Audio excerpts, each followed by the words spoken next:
Heyo, everyone! Welcome back. Welcome back to another Friday with Dannphan.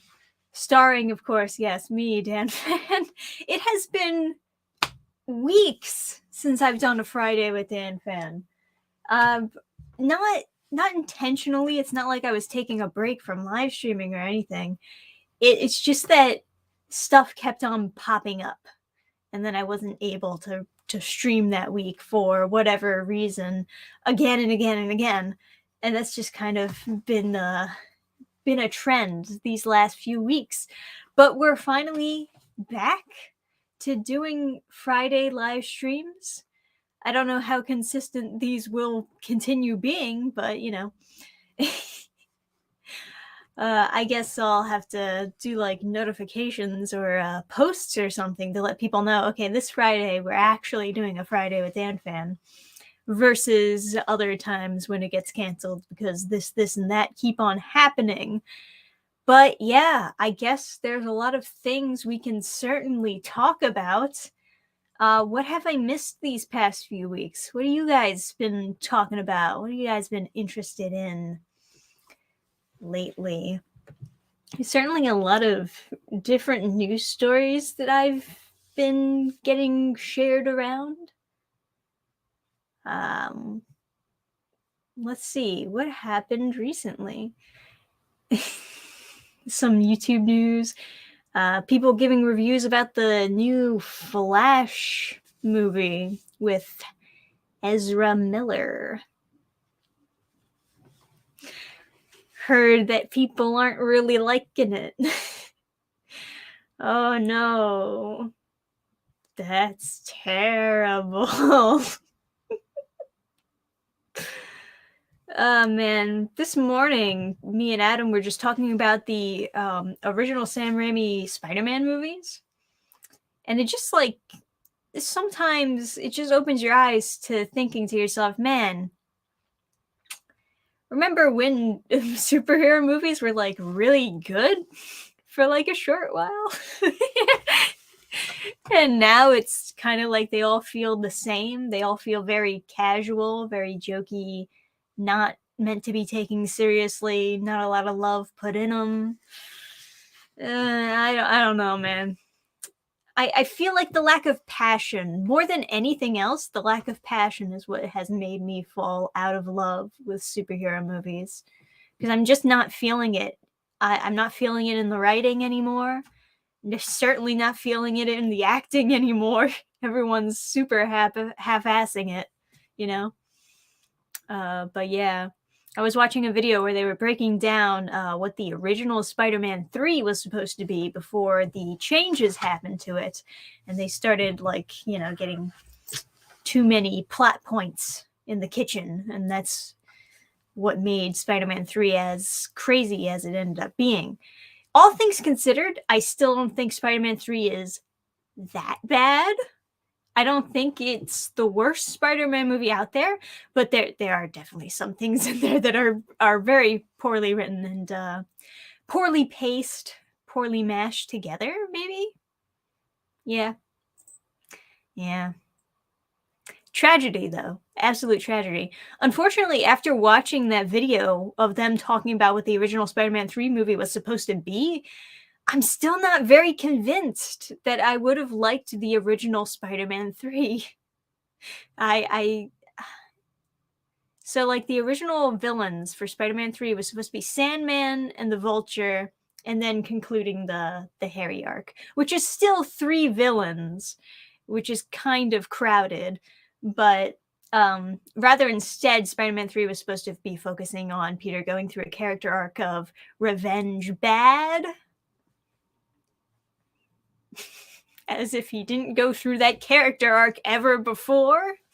And unfortunately, the original Spider-Man 3, before Venom was introduced and before all the changes happened to it, they still wanted to retcon Uncle Ben's death, which I feel like is one of the most annoying parts about Spider-Man 3.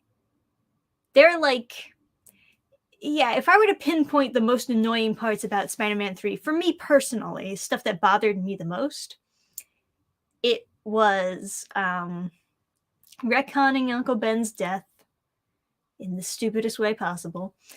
The fucking love octagon, whatever was going on.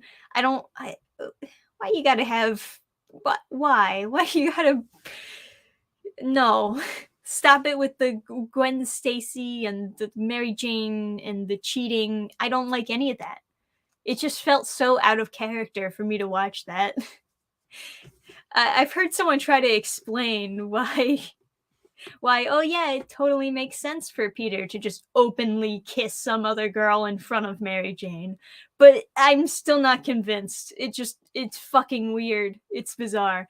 And the third thing was they just didn't give enough time for Harry to be converted into being on the good side. There's like literally no reason for him to help Spider-Man at the end. I want him to help Spider-Man at the end. I want him to be on the good side at the final climax, but it fucking, that was not the way to do it. Dude just got his head exploded, and then he's like, yeah, I'll help you. It's just not enough time was dedicated to that. And yet all this time was dedicated to the fucking love octagon. No thank you. Degeneracy. But yeah, those are the three things that bothered me the most out of it. Everything else I would be like, whatever. Yeah, it's weird that they have Eddie for Spider-Man 3, but they don't use the same actor who played Eddie in Spider-Man 1. It's like a completely different aesthetic. It didn't even occur to me that they were supposed to be the same person. Because he's like a buff bully in Spider-Man 1, and then he's like just a completely different actor and completely different aesthetic and everything. Spider-Man 3 is overhated. I would agree with you there. I think it's overhated. I don't think it's the worst Spider-Man movie, but there are definitely things about it that bother me. And I do think it's the worst among the Sam Raimi trilogy. That's it. Spider-Man 1 and 2 were really good. Like really good, you know? And there was also a lot of passion put into those two movies. Because Sam Raimi personally really liked those villains. That was the thing about the first Spider-Man 2 movies. He wasn't picking the most popular villains to put in the Spider-Man movies. He was just picking the ones that he personally liked the most and felt the most passionate for writing. And that was also, kind of the thing about Spider-Man 3. Originally, he wanted to do Sandman and Vulture because he, once again, just really liked those characters. But then they were like, no, you gotta put in the characters that the fans have been asking for. You gotta put in characters like Venom. And I'm not against them or Sam Raimi doing a Venom movie, but it should have been its own movie if you were going to do Venom as a villain for that Spider-Man thing. I feel like lumping him together with two other villains is no. I didn't like that balancing act. It was rough. Yeah, you'll get that money when you fix this damn door, Emo Peter. It did spawn the Bully Maguire memes. Those were very good. Those are still funny to this day. Very much enjoy watching those clips on YouTube. But yeah, pretty sure Raimi hated Venom. I don't think he hated Venom, but it wasn't his personal favorite.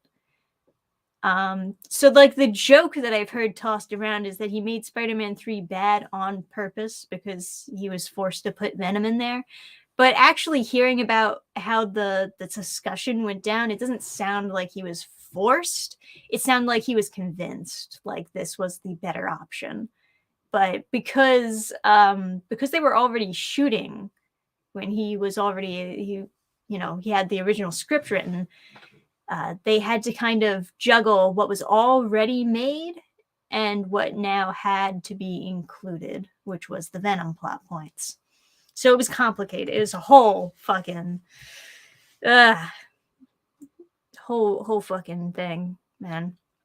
They were originally planning for a Spider-Man 4 movie too. They weren't going to stop at 3. They had the opportunity to do another movie afterwards. But the reason why they didn't do that movie is because he was very depressed about how the 3rd movie came out, and he couldn't get a script up to his standards for the next movie on time. He wouldn't do it. He said, no, it's not ready. I'm not ready to submit this script yet. And they were like, well, the deadline's here, so guess we're not doing another Spider-Man movie. And then that was it. Which is kind of a crazy way to end that the original Spider-Man movies, but I get it to some extent. If I put out something that I was really unsatisfied with and I had to do a sequel immediately after, yeah, I would want that to be as good as possible, even if it took forever to like bounce back, you know, make up for the bad movie that came before it. But that's got to be a lot of pressure. Thanks for the donation, Maverick Christian. One bit of news: Little Mermaid film bombs. Disney pundits, they're racist. Miles Morales movie soars. Disney pundits, crap. Yes, absolutely true. I mean, it shouldn't be a huge revelation, of course, that the Little Mermaid live action movie was gonna flop. But it's gonna belly flop. But you know, there was a lot of hearing the changes that they made. You can just obviously hear that they're just making it worse, and it's really annoying. But I've heard a couple of different reviews from it. Some people are a little bit more balanced. They're like, okay, well, here's the additional things that they added that were actually a good idea. And it's like this one scene and this one scene. And they were all very like tiny itty bitty changes. But then everything else in the review that comes afterward is just like, the rest of the movie is shit. The rest of let me clarify. The rest of the movie is either a beat for beat, just copy and paste of the animated version, or additional scenes that were shit. So the 2 scenes that I heard were actually good additions. Is the scene where they're being chased by the shark. Rather than the shark, by consequence, just getting trapped into the... what was it? Some sort of anchor holder thing? I forget. But rather than the shark just sort of getting trapped in there by coincidence or by chaotic swimming around, she actually did a trick with the mirror to like trick him into attacking the mirror, and then behind it was the thing that he gets trapped in. So it made her have a little bit more agency in trapping the shark and make her seem more clever. And then the other scene that I heard was better is that she's able to teach Eric her name by like rolling his lip after saying "ah, Rebu." It doesn't actually work, but for the sake of the movie, bend your suspend your disbelief a little bit.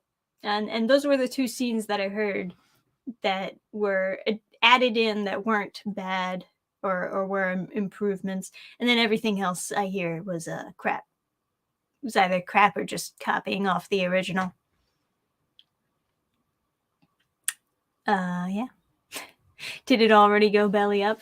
Something like that. Yeah, we're talking about Little Mermaid. Scuttlebutt is the worst song I've ever heard. You are not alone in that opinion. Everyone, I've only heard itty bitty bits of the Scuttlebutt song, but it sounds so annoying. It is phenomenal. It is, oh man. how did they manage to make a song more annoying than fucking Friday by Rebecca Black? They like reached a new peak of annoyance. Oh, thanks for the donation, Ivan. Here's some shekels for a new mic. I recommend the HyperX Quadcast or any condenser mic. I've never heard of that before. HyperX Quadcast.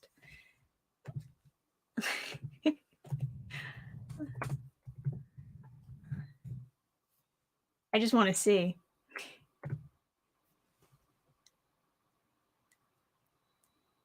Huh. What makes this better than what I'm using, though? This looks somewhat similar. To be fair, I know that this mic has been shat on for being like one of the worst mics ever. One of the worst and expensive mics ever. I should clarify. And I do use the USB to connect it, which apparently you're not supposed to do, but there's just no other way for me to connect it. But yeah, wait, what was I talking about? That's what happens when I go on fucking tangents. I go on tangents and then I completely forget what my original point was. I know this mic has been shat on for being like not a very good mic, and other people say, well, part of it is the room that you're recording in. Obviously, I've got the fucking wood paneling here, which is not going to do well for sound. A lot of people recommend doing the foam coverings around the room, and I can't really do that right now because, like, even if I do foam coverings around here, this is not an enclosed room. It's open. It's very much open. So that wouldn't really work for me. But I have heard people use this same exact mic and have it sound much better and much clearer. I don't know how they're doing that. It's magic as far as I'm concerned. Because I have the same mic. I have 2 pop filters on it. Is it really just the wood paneling that makes my voice sound so bad? I don't know. It's a mystery. Because I've heard other people use the same exact mic. Maybe I gotta like really, really go close to it to get higher quality sound. Do I have to have my lips on the mic? Is that how I make it sound good?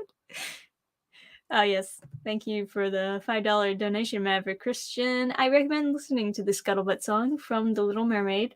It's so awful. For a plus 200 million musical, I actually laughed aloud.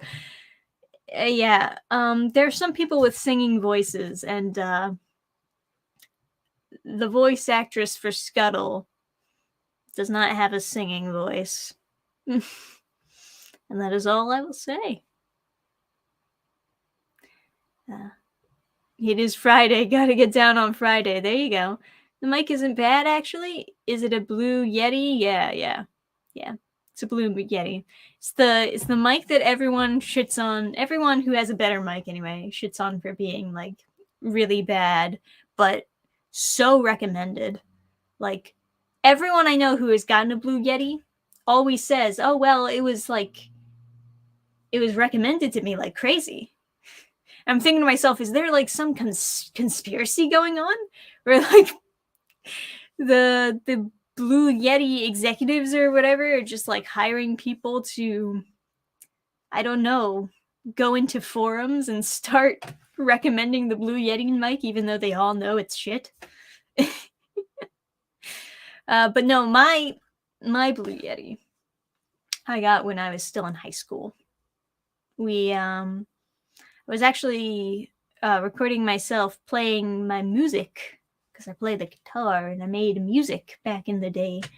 And me and my dad went to a guitar center And we asked, hey, what's a good mic for recording? And he showed us a bunch of different mics. And this one was one of the cheaper ones. And they were like, oh, yeah, this one's perfect for you because it's good for all around recording. And it's shit. And it's not very good, as it turns out, because everyone's perception on the Blue Yeti mic is just that it's garbage.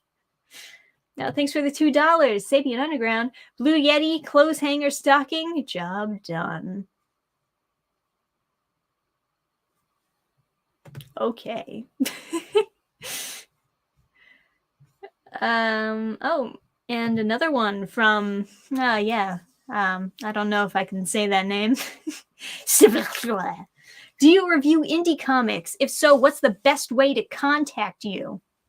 I review whatever comics I'm interested in, basically.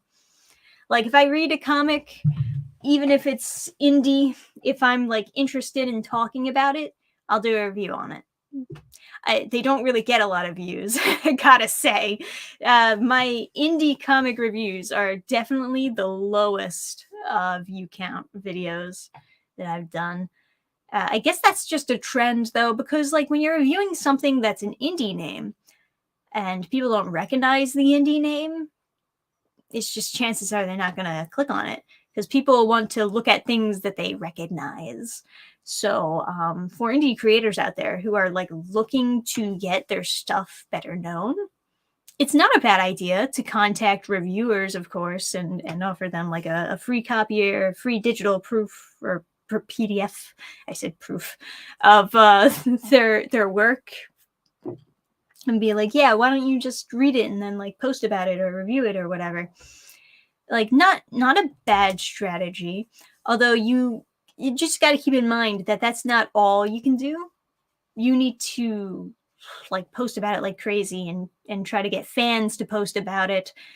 Like you need a web to just extend outward so that it becomes more recognizable and so that you can increase that SEO so that people can find it easy. Because if it's more recognizable, people are more willing to check it out. And that's the issue with indie comic creating. Basically, it's just that you have a hard time getting recognized. But if you wanted to send me something to read, you can just contact me on like Twitter or email. I don't really have that much of a preference, so long as you don't try to contact me through Instagram or something. I never check my Instagram messages. Just flat out, don't message me on Instagram. I'm never going to see it. Sibian Underground, Blue Yeti is solid tech. I love mine. Good sounds. Yeah. Does mine sound as good as yours? Or like, do you have the magic? I don't have the magic. I've heard other people use this same exact mic with no pop filters, no special equipment or anything. Somehow they're able to get theirs to sound better than mine, and I can't explain why, and they can't explain why. And is mine too old? I don't know. It's a mystery. Speaking of which, you remember the last time, well, for those of you who were present, I guess, do you remember the last time I did a drawing stream? And every time you heard me drawing, you could hear the tablet squeak in that terrible chalk scratching noise. Sorry about that, by the way. At first I thought maybe it was the oils. I can confirm it's not that. It's definitely not that. I cleaned the shit out of that screen. I found the glove that I had lost before to draw with. It's still squeaky. Very much so. My next theory is that it's the pen nib, which I would have to buy more nibs so that I could change it out and see if it actually is. But that would still be an easier way of fixing it than trying to get a brand new fucking Wacom. But you know what? I bet my luck is so bad that I really did just manage to get a defective one. Just of all people, it would be me. It feels like everything I get is defective. Oh my god, it's terrible. Why do I have such a bad track record with technology, really? You sound marvelous. I love your accent. Where did you grow up? Do I have an accent? Um, where did I grow up? I don't know. I grew up in Pennsylvania. I guess like maybe half an hour from Philly. The tablet ASMR. Yeah, just the squeaking, squealing. I replace the nib a lot, usually is the issue. So annoying though. Sorry, I missed this. Sometimes it's just as simple as needing a mic arm to bring it closer to you. Also watch Appa Ben's crash course on mics. Talk through the side. I you know, honestly, I think I've seen that video before. And yeah. How would that even work? Do I have to like I gotta like detach it from the stand and then hang it from something? I don't even have anywhere to hang it. Like I'm in the storage closet right now. This is where I record my videos. I've just got shit all over the floor. uh, one day, mark my words, I will have my own house, my own office in my house where I can actually invest the funds necessary to make a good recording spot and a good drawing spot and just a good solid area to do all my work. That day is not today. It's not today, and I can't imagine it's coming up in the near future because I am just bleeding money. Some people are bleeding love. I'm bleeding money. It's just all coming out. And I'm not saving much of anything. Sounds like you need a third pop filter. Oh, jeez. Maybe, I mean, the mic is just bad. So like I'm saying, this mic is just known for being shit, and I'm willing to bet that like some, just because of how they're manufactured or whatever, that some are made really good and some are just made like this, where the sound quality is just always awful. B Yeti, clothes hanger pop filter, some Audacity post makeup, but don't stress over tablet scratch noises. Those are authentic. Also noise removal. You know, I tried filters on OBS for this thing, and every single time I put in the exact fucking numbers that people recommend, like, oh man, this will make your voice sound really good, and it makes the audio sound like shit. It like sounds so much worse. It's baffling how much worse it sounded like when I put the fucking filters over my voice. It's like, how? I think this mic is just cursed. It's cursed. That's the real thing. Some people are blessed, and I am cursed. It's not the mic, it's the echo. That is a theory, because like I said, I have these wood panelings, and they are not very good for sound. So that's a possibility. Whose voice though? My settings only work for me. Nah, mate, the pickup is solid. I don't know. I don't know, man. It's just, I wouldn't be able to fiddle with the settings and find something that worked because I wouldn't know what to adjust or how to adjust it. Every adjustment that I made on my own just went from sounding bad to sounding worse. I'm just not a sound guy, you know? I just don't know how it works. I don't know what I'm doing, so it's just it doesn't do anything. Swap the Yeti for a random headphone mic. You'll see a difference. Well, all the headphone mics that we have are broken. They break super easily. Nobody ever talks about how easily those headphone mics break, but they just like snap right off. At least the ones that we've gotten. Wire fraying is always a problem, though, of course, no matter what you get. Wood panels echo like crazy. Yes, they do. No, I know this. Granted, there's a lot of other stuff in the room that I'm sure is eating up sound, like right behind my microphone. You can't see it, but like I said, there's just a lot of shit all over the floor. There's a giant trash bag filled with clothes, like stacked up right behind my microphone. Not intentionally there. It's there because I don't have anywhere else to put it. But I guess that would help eat up some sound echo on the bright side. How's the lighting? People used to complain about the lighting. How do you like this? You know, I got these 2 lights as a gift. Fun fact. I think they actually turned out pretty nice, all things considered. This I didn't get as a gift. This I got on my own because I thought it would look nice.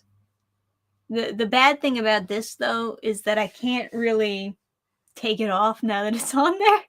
Or if I do take it off, I gotta like rip it off, you know? I gotta like fuck up the nice bookshelves.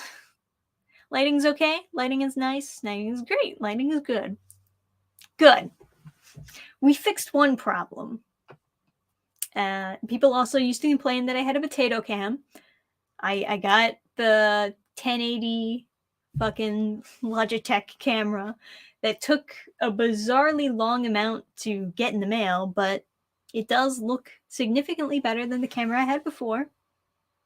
So there's that. And you know, now people are just complaining about the mic. And the mic is the last thing that I have not changed out. So I guess this is an overall win. If the mic is the worst thing out of everything, then I guess it's not too bad. I got 2 out of 3. Why did you glue it to the bookshelf? Oh, it's not glued there. It came with an adhesive strip.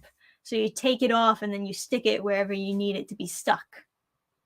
So it's stuck on there because of the like. Do I have? Not all. Funny enough, not all of it is actually torn off. This is the adhesive. So you tear this off, and then the other side of it is sticky, and then you stick it onto something, and that's how it works. I got like it's just parts of this just laying on the floor. There's nowhere else to put it, and I didn't want to obviously cut it or anything, but yeah, there you go. Geez, cam is fine, audio is fine, no real problems. Yeah, I mean, it could be worse is what I'm saying. I know the mic sounds bad. I've heard my voice like paired up against somebody else's voice, and I can see that there is definitely a quality drop when I go from one video to my video. I just don't know how to fix it. That's the end of the day. So long as you can hear me a-okay, and it sounds like you can hear me fine, but you know, so long as I'm understandable, I'll consider it a win. Because, like, for example, just throwing this one out there, I did a collaboration with Blacklight Jack when we were talking about the Princess's Jewels, and I had same mic set up. I did record in a different spot. I don't know if that changed anything. But when you went from his voice to like being like, take it away, Dannphan, and then it goes to my voice, it's like a crazy drop in quality. I mean, I don't care, right? It doesn't matter. I was still understandable, but it's very funny. uh, love that collab. Got that comic. God, that comic was trash. Oh yeah, yeah. There's a lot of really trashy webtoons out there. Are you what you sound like or what you have to say? I am confused, but yes. I'm just gonna say yes. I have a few other webtoons that I have like bookmarked here that I'm thinking to myself, oh, maybe I should do a read through of this thing next or that thing next. And honestly, the biggest problem with trying to pick something on Webtoon to do a read through of, like I've done before, is just trying to gauge whether or not it's going to be funny bad or if it's just going to be miserable bad. Because so many of these are just miserable bad, where they're just boring, first and foremost. Like really boring, really predictable, really generic. It's 90% of Webtoon, really.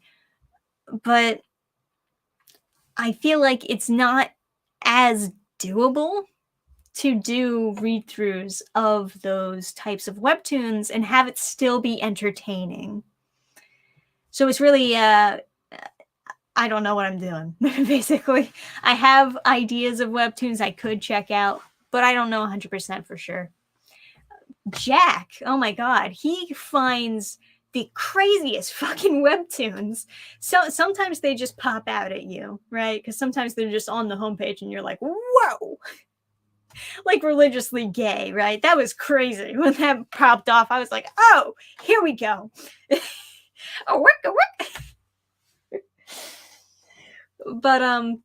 But yeah, he has fans that do like deep diving to find the weirdest fucking shit they can find, and those make for hilarious read throughs. But yeah, the boring stuff is no good because I don't want to torture you guys. Yeah, I'm not going to keep paying to try to communicate. What is more important, how you sound on the mic or what you have to say? Yeah, I mean, fair enough. Fair enough. That is a fair point. It's okay. Now that I'm looking back at this previous comment, I kind of get what you were trying to say, but it did kind of come out a little weird when I read it. Yeah, it's kind of hard to make boring entertaining. Cringe, on the other hand, yes, exactly. Cringe that's where you make the monies, right? But yeah, so not super sure what I'll be doing for future read throughs. Obviously, I'll finish up Girl Taking Over because that is definitely a train wreck. Oh man, I just got through reading the next part of that comic, which isn't going to be out for a while, but whoo, buddy, it gets bad. It gets weird bad. Yeah, there's a character in there that looks like Clark Kent, but is not, and it bothers me. Visually, he looks like him. I think he even has like the spit curl going on and everything, but his name is Noah. Fuck. Absolute insanity. But yes, we'll get to that when we get there. That has been entertaining. Clark Kent, yeah. That's it. The Madness comics, they're gloriously bad. But yeah. What else is coming out in the DCYA realm? We can look at those if you want to give me some ideas. Graphic novel. The Girl Taking Over is the one that I saw at Free Comic Book Day. That was like somewhat a bit of a big thing, I guess, at the time. So that one came out April 4th of this year. The next Kami Garcia graphic novel, Teen Titans Robin, came out. I don't know how interested you are in that. I reviewed the other 3, and they are bad, but they're not so bad that they're funny, you know?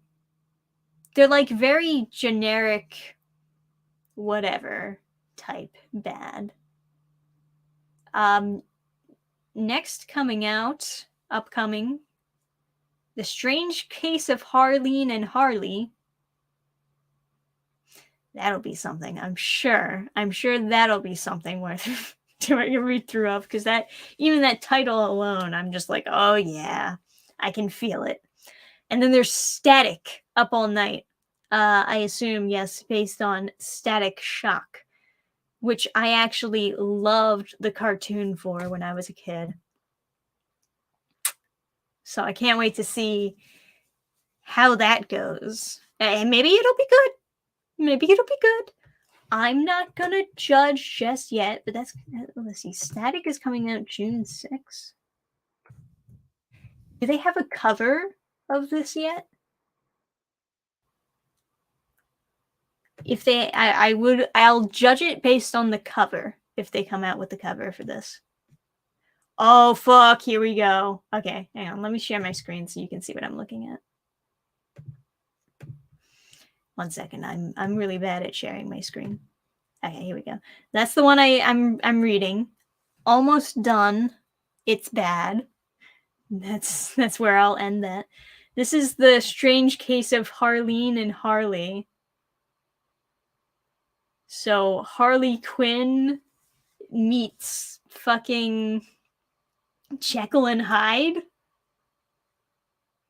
Ugh, okay, whatever. And here we go. Static Up All Night. Okay. It could look worse, but oh my god, this pose that he's in is bothering me so much. Like, what's this hip movement? What are you doing? You're not a girl. Stop. It looks it's so uncomfortable. Oh, I don't like it. I don't like it. I don't like it. Also, in general, if you're gonna have a fucking Static Shock comic, I consider it to be a downside when the cover of the Static Shock comic isn't some cool action page. It's just like them hanging out outside a fucking diner. Look at his hipster friends. Oh wait, that character. I know that character. I know that character. He was in the cartoon, wasn't he? Oh, his arms are so thin. What? Go to the gym, you fuck. No, that character was definitely from the cartoon. I'm not crazy. That's a real character, right? Hang on.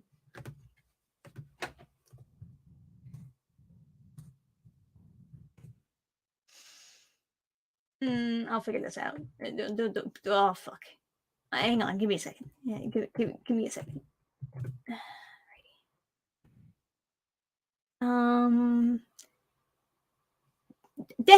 There! That's him, right? That's the same character.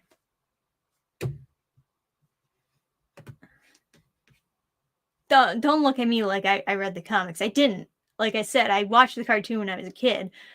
But it can't be a coincidence that there's another blonde kid with glasses in the fucking Static Shock Up All Night comic, right? That's him. It's gotta be him. He's gotta go to the gym, but it's gotta be him. Calling it as I see it. Yeah, Richie. Okay, sure. Yeah. Got we. Got it. Cool. I had to be extra sure.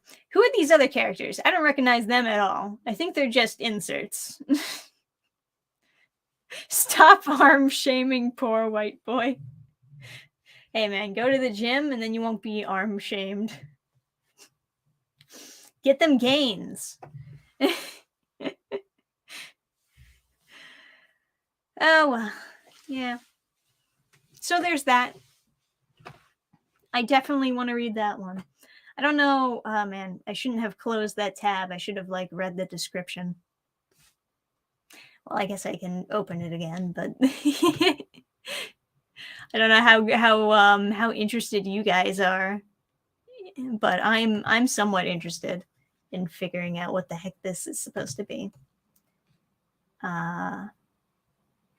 Static Shock, Static, up all night, attending a music festival with his best friend Richie to take his mind off after a bad breakup.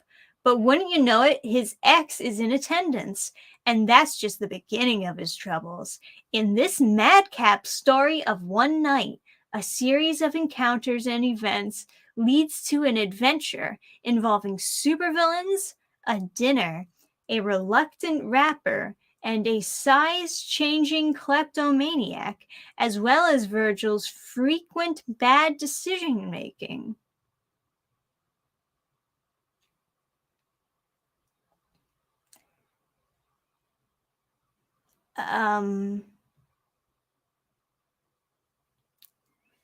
There's a lot to take in on this. Okay, so he goes to a concert. And then there's supervillains. A series of encounters leads up to supervillains. A diner. Okay. Reluctant rapper. A size change. Are those the villains? Are the villains the diner, reluctant rapper, and size changing kleptomaniac? As well as Virgil, his bad decision making is the fourth villain? Is that what they're trying to... They said so much and yet nothing. I hate it. Yeah. Do I real fucking... Well, honestly, this sounds like maybe just because it's so vague, but it sounds like one of the better ones. Just because at least they have villains. At least they make it sound like he's going to actually be fighting villains as he should be, right? We don't get a lot of that in DCYAs. You'd be surprised to know that a lot of these young adult graphic novels, they don't bother having villains or having superheroes fight the villains. And whenever they do actually have a fight, it's just like over in 2 pages, you know? It's terrible. A lot of them, maybe even most of them, just feel like power trips. Like the characters have superpowers, but they don't use it to do anything good. They just use it for themselves. Okay, maybe not most of them, but like a lot of them, that's usually how it plays out. Like a good chunk of them. Like Poison Ivy Thorns, Mara Tidebreaker, Galaxy. That was just fucking... That was a very self-indulgent power trip, that one. But yeah, that's it. The comic itself is the villain. There you go. It's a real feat on incompetence to be over-descriptive yet vague. Yeah, they're trying really hard. I think it's because, like, the real villain were the friends they made along the way. I don't know. It sounds like they don't actually know what to do with it. You know what it actually sounds like? It sounds like they're still writing it. It sounds like they're going through the editing phase and they're not quite sure what's going to actually stay in the comic or what's going to be edited out. I mean, that assumes that these graphic novels are edited, of course. which I'm not completely convinced that they are. But, you know, yeah, yeah. It's not looking super good. But I don't know what the fuck they're going for with the case of Harleen and Harley. Why? They're just slapping Harley Quinn on anything these days. They don't even know what they're doing. Yeah. Using your superpowers for personal gain or to put down someone you don't like used to be villainous behavior. Oh, it still is. No, trust me, it still is. It's just you ever hear the phrase, you know, everyone's the hero of their own story? It's like even if you're a villain, you convince yourself that you're in the right. It was the idea of it anyway. That's the idea of the saying. Uh Yeah, that's definitely been a trend of late. Nearly all of these trash books are self-indulgent in some way. Absolutely. It's very exhausting. But yeah, you know, I'm glad that I'm glad that you guys have me to read through them and show you the contents without you actually having to pick it up yourselves. One of the things that I mentioned before about why I do these DCYA read-throughs, even though they don't like always do very well, some of them get like really low views. Uh, like the views not even worth scoffing at, you know. But I still do them regardless of how many views they're gonna get because I find these videos to be informative personally. Like if you wanted to know all the awful things that are in a book without actually reading it yourself, if you wanted to know like on a scale how bad versus how based is this YA graphic novel, you'd go to me. That's kind of how it is. You'd go to me, you'd watch the videos and you'd see for yourself like how awful is it? Thank you again, Sabian Underground. All YA is a first draft because none dares push back. Yeah, kind of always seems like that, huh? Well, they get scared, right? Even if they do hire an editor on, it's very like, oh well, I think you could change this, but you don't really have to change that. If you want, you know, if you feel like it, if that's okay. There's a typo here, so maybe, you know, if you want to change that, you could do that. Or you could leave it. It's fine. There's a lot of typos in the YA graphic novels. That's another thing. There's more typos in the YA graphic novels than any other fucking comic they come out with. It's crazy. Okay. Do you want to get sent comics through email or P.O. Box? I would say email is better. Because sometimes, every now and then, someone will send me something that I never actually have space for. Yeah. Dannphan hearing about how awful this DCYA garbage is makes me glad I haven't kept up with it. Well, that's how it goes. There are better things out there to read. So many better things. My God. I mean, granted, I don't want to be one of those people who's just like, all manga is superior to all American comics. Because it's not true, obviously. There's some stinkers in manga as well. I would even argue that more than half of it are stinkers. But there are a lot of better stuff coming from Japan that I think the American market are failing to push here. And when I say failing to push, I would say failing to get out into the mainstream. Like a lot of indie creators are coming up with some banger titles, like really good stuff.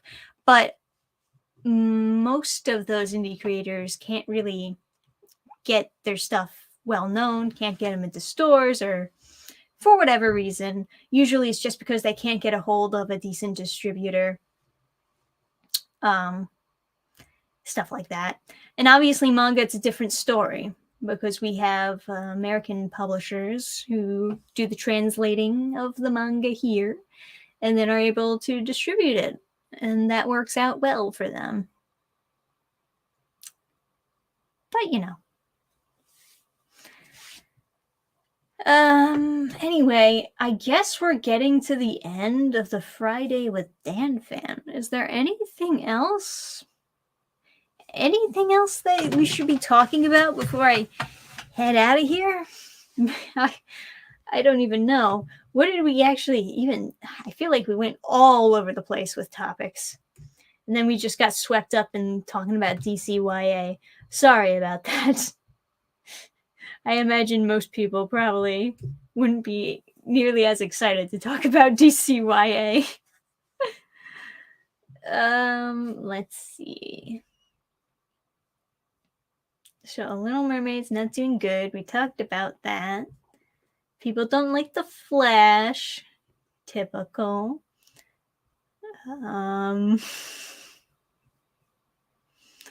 Oh, yeah, they're doing a How to Train Your Dragon remake, aren't they? Yeah. I'm just gonna... I'm not gonna touch that one. Just because I don't want to even acknowledge that that movie will exist. And maybe if we just keep on not acknowledging it, it'll disappear. Or maybe it'll be like the CW Powerpuff Girls show.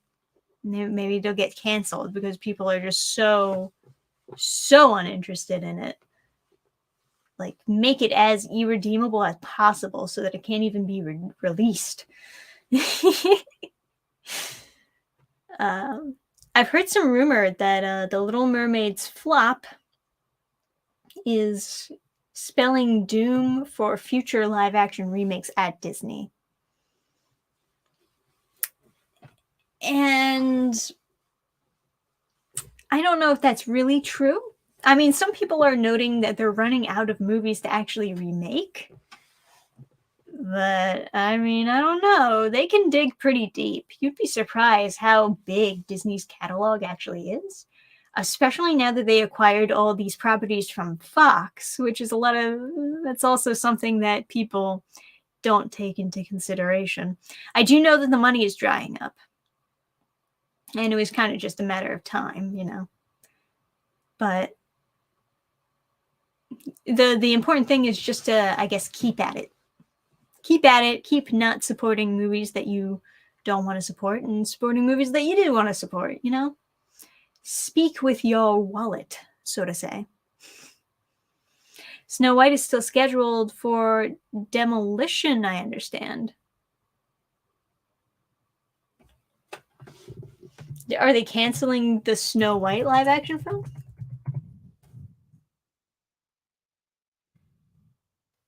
I mean, obviously, that movie is not... It's not released yet. And it's not getting the best of... No, it sounds like it's still going. Yeah. 2024?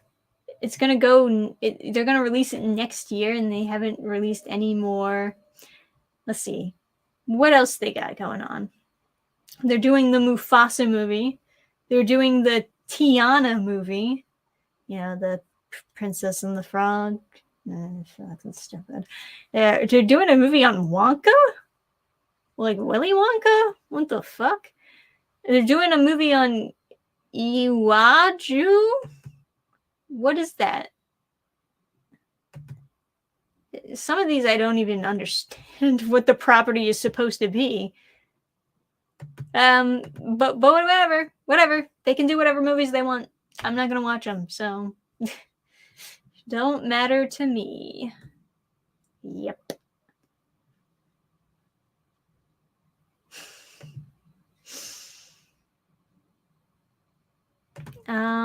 Song of the South remake win. Yes. You know they're not touching that. if they don't even have the balls to release it on their streaming service, they're not touching it. You know they're not. How would you even go about fixing that? I guess you would just have to reverse the roles. That's the only way, right? You just like reverse it, and then all of a sudden it's a-okay. I don't know. Don't look at me. Live action Bambi? Pocahontas live action remake, please. They could do Bambi. I could see them doing that.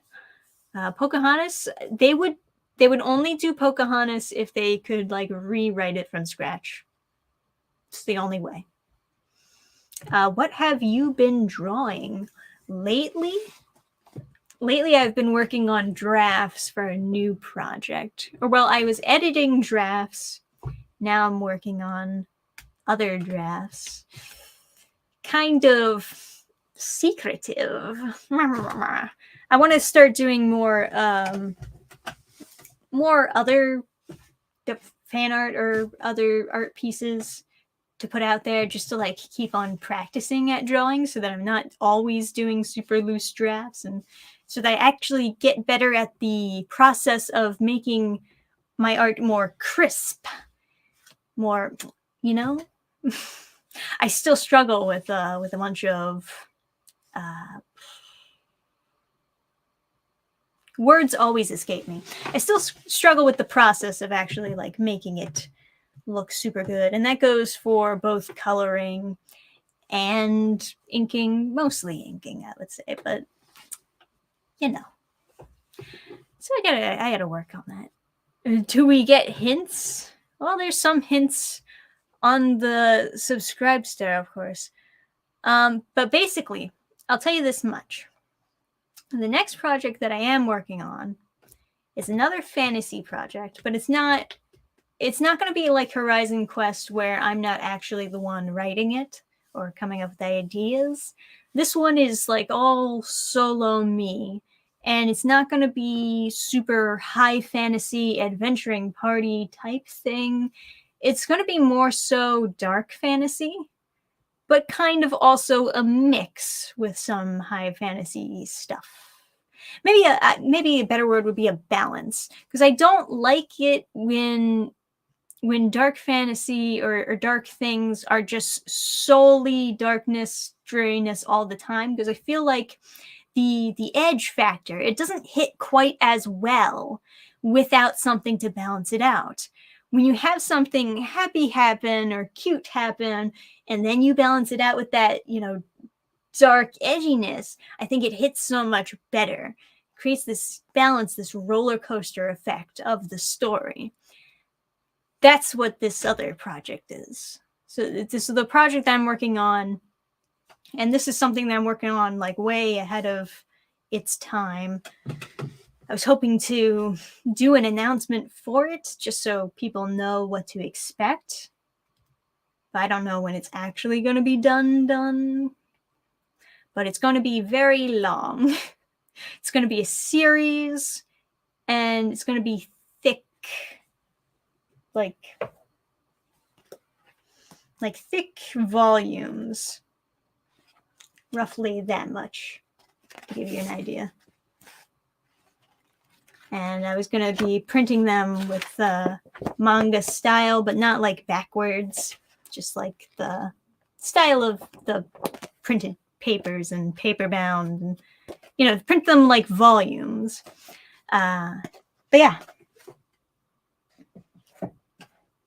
I finished editing drafts for book 1, and then I started up book 2, because I figured might as well. Well, I'm still waiting for some feedback on the sketches that I did for that book 1. And that's about all the hints I can give. A lot of that is more so just me reiterating facts of my process, but do you sketch first or write the dialogue? Gotcha. I usually do the sketches first, honestly. Dialogue is something that I have to polish up along the way. And definitely getting criticism and feedback helps a lot with the dialogue. because I don't know how something is coming across until I hear it from somebody else's perspective. Especially when you're trying to explain how something works with dialogue. And it makes sense to you because you know how it's supposed to work, but then you hear it from somebody else's perspective and they imagined it a completely different way based on your description, stuff like that. That's a thing. Which do you enjoy more, writing or drawing? That's a trick question, because I really feel like it's like that balance. I like doing both. Like, I'm really just very equipped for having a lot of passion for creating comics, because I like doing both at the same time. I like drawing and writing. I like drawing the story and writing the story that goes with it. And yeah, it's it's just like genuinely what I'm equipped for as far as my passion goes, because I'm a visual learner in general. And it's part of the reason why I do sketches before or as I'm writing the comic itself, is because I like to see it and visualize it to see how a scene works. Obviously, it's a little bit more work to do it that way, because there could be a lot of time that you're wasting, a lot of pages that you end up throwing out and redrawing. But so long as I have the time to work on it, that's usually how I get the best results. It's just by some trial and error and, going all over the place. Yay, I love 100% Dannphan comics. Oh, shucks. Thank you. Dark fantasy. Yeah. It'll be fun. Sugo Dekai, yeah. It was the only manga that was just like hanging out there. I didn't want to reach for these over here. Although, like, the actual size will probably be more equivalent to this, because this is slightly bigger. This is like half an inch bigger than normal. Is that really half an inch? It looks huge, but yeah, I think that's just half an inch bigger than a normal manga. Yeah, I guess half it. It's big. Oh. I don't have a ruler on me, but give me a sec. Yeah, Sugoi Dekai. I do like the series. I did my best to like put out start going through like my stack of manga that I have in boxes over here, and like start picking out some manga that I genuinely like, just to have it displayed. I still have to like fix up this whole section though, to make it a little bit more nice and personal. But yeah. When will the new comic be available on Burning Star? Do you mean Horizon Quest? Because I can tell you right away that, like, this comic that I'm working on, the dark fantasy thing that I'm working on the drafts for that I mentioned, that's not going to be on the website for a while. Not unless I fund it directly on my website. I don't know how savvy you are with the ways of Indiegogo, but one of the things that annoy me is just how long it takes to get paid, which I wouldn't have to deal with, of course, if I funded the comics on my own website. But I understand the reason why people would rather just keep on backing me on Indiegogo instead. It's, it's a toss-up, but I don't know. But Horizon Quest will be available on the website pretty soon, next month, like first week of next month. I have an exact date pinned to my Twitter account. Let me just check it before I... Website release, July 2nd. That's the plan, yes. The Horizon Quest comic will be on the website July 2nd. There you go. Sticking with that date. Unless there's a delay that happens, which I hope there isn't. Because that'll be annoying. But yeah. I missed a bunch of messages, so now I'm like scrolling past the old messages, and I have no idea what people are like Yeah, still waiting. So they refunded my disbursement, and they said the reason why is because my bank either rejected it, or yeah, that they rejected it, said that the account number was bad, or the account number was wrong. I don't know how the account number could be wrong because I just copied and pasted it. But so I had to give them a bank statement so that they could try to send it out again. As far as I know, that's all well and good, but I guess we'll find out in another week whether or not they refund it again. But yeah, that's just kind of an annoying thing, isn't it? Whatever. Obviously, another annoying thing that about using Indiegogo is that they're taking a cut. So I'm not really getting the full amount. They're going to take 5% of whatever I made on there. And that's fine. It's not a huge cut, but it would be a lot less if I used my own website, you know? The reason why people want me to keep using Indiegogo is because they already have accounts on there. It's just like easier, more convenient for them. And a lot of people argue that I don't have a big enough audience to really afford relying on my own website for, like, I should keep on using Indiegogo's platform to advertise to people who are just browsing the Indiegogo pages, or who are going to be recommended my comic on the Indiegogo pages. And that's all well and good. That's like fair arguments. Although I don't know how many people actually find my comic through Indiegogo alone without me directing them to go there. I agree, of course. I do absolutely need to expand my audience and expand how many people are backing my comics. If I want to make this into a living, I definitely need more customers, but I don't know exactly if Indiegogo is the key to doing that.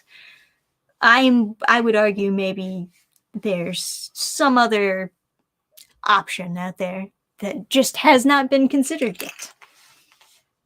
But who knows?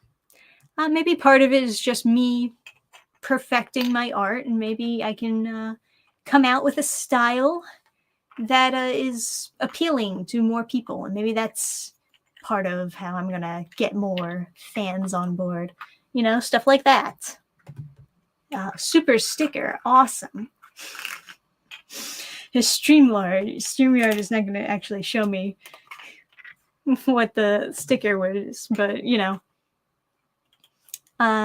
Do consider going independent if you keep growing your audience. Absolutely. That's the way to do it, man.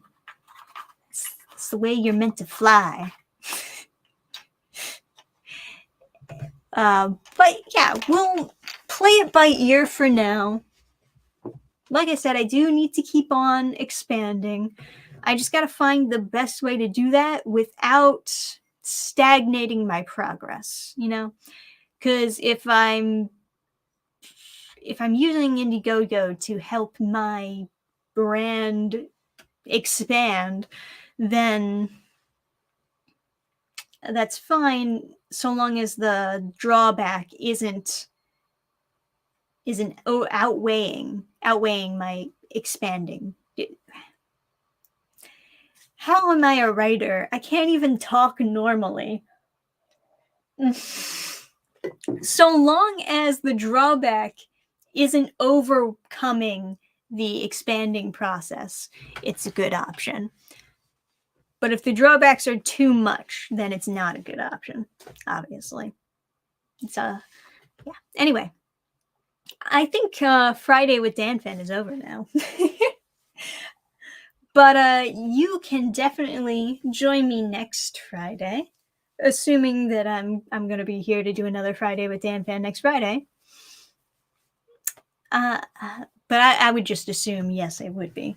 It's definitely very bizarre that I missed the past couple of weeks. I only missed the past couple of weeks because there are a bunch of things that just kept popping up. So I'm sure, like, for a while now, I'll be able to be a little bit more consistent on the Fridays with Dannphan. But you can also look forward to gaming streams and stuff like that also late at night if you're up that late. We stream super late, like 10 or midnight. So if you're a night owl, definitely check out the gaming streams. And we talk about everything and anything on there while playing video games. And it's a ton of fun. Feel free to join us. Anyway, that's going to end the stream for tonight. Thanks to everyone who joined me on this chaotic special stream. I'll keep you updated on everything that's coming out. And yeah, hopefully everything's a-okay. See you next time, guys. Bye.